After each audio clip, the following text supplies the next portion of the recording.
You have, it seems like, a few different guiding phrases. We have one, of course, from the book title itself, Push the Wall. Another one that comes to mind is Defy the Code. Can you expand on both of these, please? Why these two? The pushing the wall or pushing the walls is just, comics have always been this strangely schizophrenic field where, on the one hand, you have artists, cartoonists, writers, or such people who want to explore and try new things. The nature of these fantasies is exploratory. Mm-hmm. But the business has always been very conservative.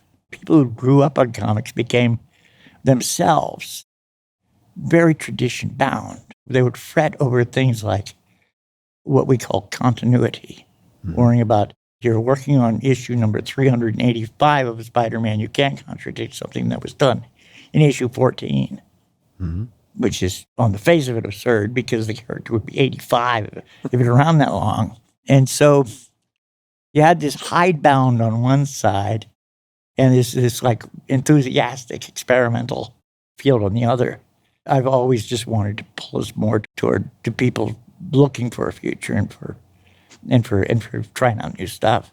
How did you, and we're going to jump around chronologically, of course, right.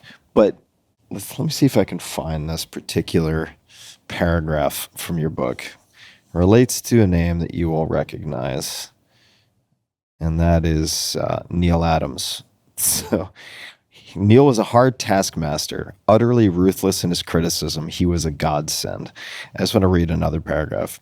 We'll get into the description of who this is, but you cold called his office. Is that right? Yes. Okay, cold called his office. This is when no one knows who you are. And then ultimately, I think it was his daughter who answered the phone. She says, Dad, we got another one. Yep. Somehow you ended up in the office. You show him your work.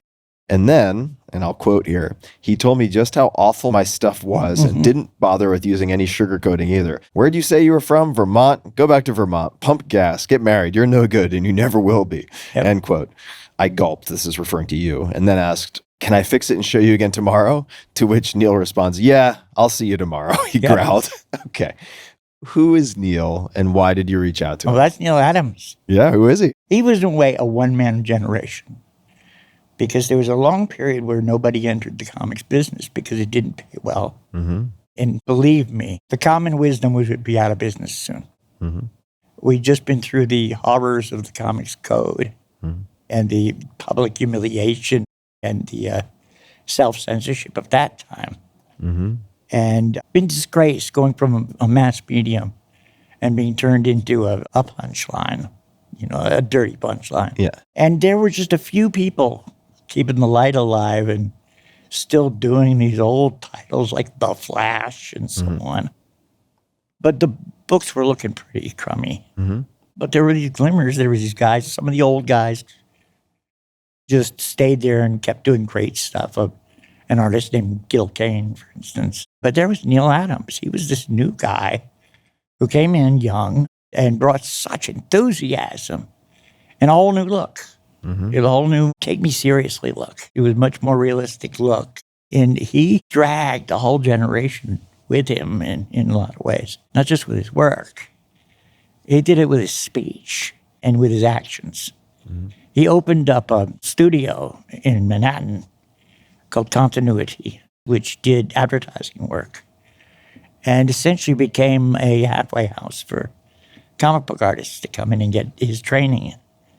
And then where he became the guru of this place. When I called up, I looked up his number in the phone book, as you said, spoke to his daughter, got to see him that day, and started hanging out there. And I started living on little advertising jobs. Sometimes I'd just color them, and then eventually I'd get to draw them and so on. And then he lined up my first comic book work, and I was hardly the only one.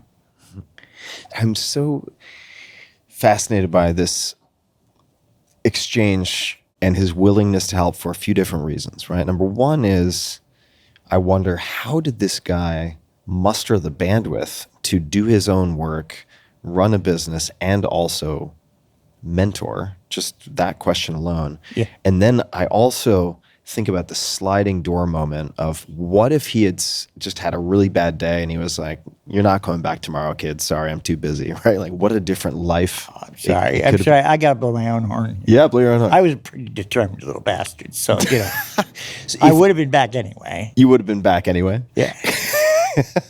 I had banged on many doors before his. Well, okay. So this was actually going to be my next question, which was like, why do you think he agreed to let you come back? He was like, go pump gas, go back to Vermont. And then you're like, let me fix it and come back tomorrow. And he's like, okay, fine.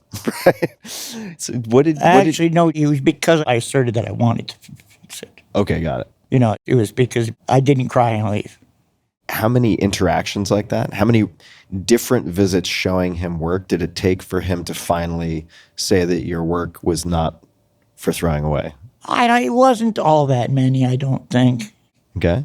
Then I worked on short little jobs for, for Gold Key Comics. That was an old publisher a long time ago, and so on, where they would hire you for a 3-page job where you got $25 a page, that kind of thing. That was what they called paying your dues.